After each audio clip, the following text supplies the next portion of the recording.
V 5 letih 1000 policistov manj. Samo od začetka letošnjega leta jih je odšlo 17. Je na terenu policistov mnogo manj, saj so se pač morali pod prisilo upokojiti. Zdaj sred leta bo verjetno spet novi val upokojitev, kar pomeni policistov na terenu bo spet še manj. Kar pomeni daljšo odzivnost, morda počasnejše reševanje zadev. Da rezerv ni več, je pred dnevi poudaril prvi med njimi. Imamo policisti stare, izrabljene, iztrošena vozila. Imamo polovico vozil, ki imajo prevoženih preko 250 000 kilometrov, da se ne sanirajo naše zgradbe, da so varčno potratne, da po nekaterih objektih teče voda, ni denarja za sanacijo.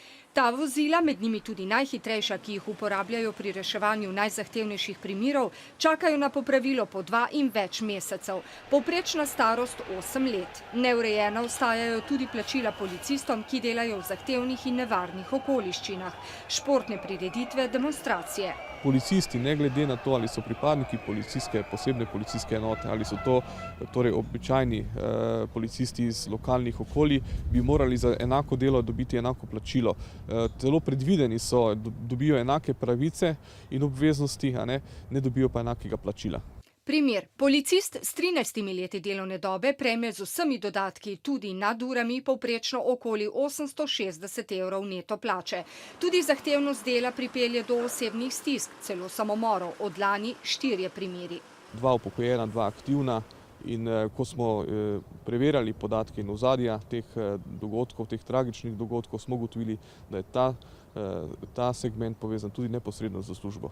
Sindikati zahtevajo hitre rešitve, v prvi vrsti sklenitev kolektivne pogodbe, ki so jo med socialnimi partnerji uskladili že 16. aprila.